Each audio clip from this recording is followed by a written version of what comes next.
My name's Ross. I own the Frothy bike going southwest Scotland, and this is the bike I ride back and forth to work with, commuting most days. It's also my kind of odd axe bike as well. I don't have any other bike. This is my go-to. It was originally built as a gravel bike, so it had 650B wheels on it, chunky tyres, and it was grand. I used it a couple of times on the road, and the comfort level on this compared to my road bike was a huge difference. So this became my road bike. The wheels are now 700C Fulcrums with 38mm tyres on it. The comfort aspect, again, nice wide tyres. I wouldn't go back to anything less than a 35. This is so comfy on the roads. Tyre pressures, I'm 40 psi front and back. I do ride with inner tubes.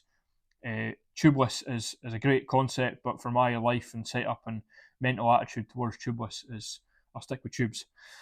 The mudguards are a must. It's like 5 degrees and raining today. It's going to be a wet, smeary commute if I don't have mudguards. It also protects my kit, like my jacket and that isn't getting ruined by the salt off the roads. These are SKS alloy mudguards. The front's been modified because it won't fit through the clearance of the front mudguard, the front fork. So I've got an extra kind of plastic one here that I've moulded to fit through that gap. But it's fine. The tips I've put on them as well. All the spray stays off the bike. I get a fair bit of spray off the front here. There's a fair bit of dirt comes out the front of the mudguard and then I ride into it. But for the setup with these mudguards, I'm happy with it. Toolbox that I carry, I've got some basic stuff in there, multi-tool, pump, CO2 canister, chain link, punch repair kit. My spare inner tube sits here, so it's easy for me to grab. Lights on the bike. I've got a double rear, single on the front.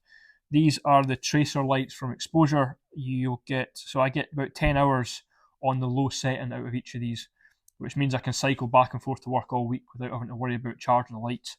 And that is a similar reason why I chose the Sixpack up front.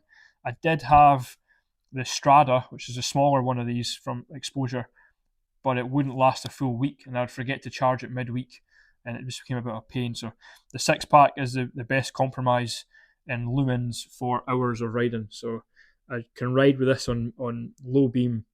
I can still see the whole road in the pitch dark mornings, and it'll last me 12 hours or so. And I can still put it onto a much higher beam if a car flashes me, or if I'm on a road that I don't know and I'm descending at speed, I can put it on a much higher beam. The mirror is another thing for commuting back and forth. I do use part of the main road, a busy section of road, so I like to see what's behind me.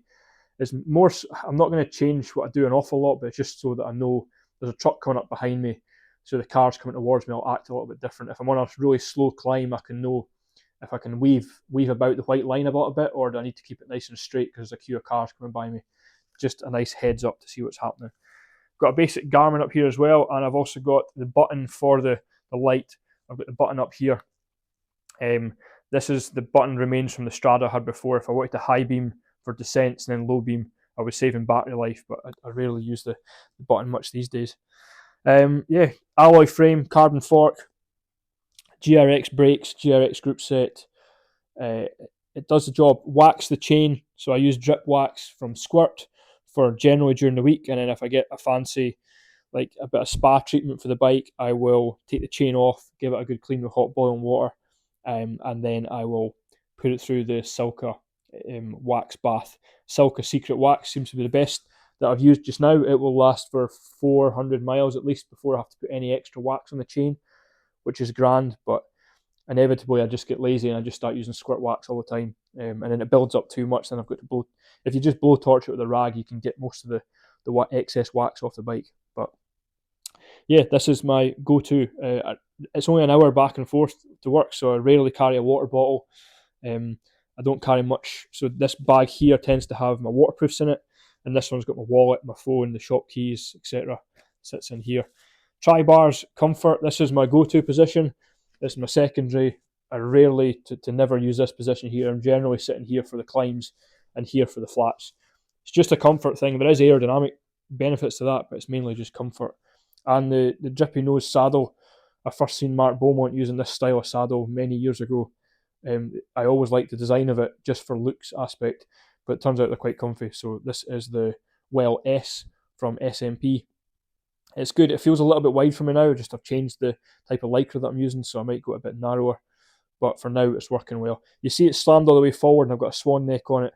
I do mean to buy a straight 27.2 seat post, Just haven't got round to that yet.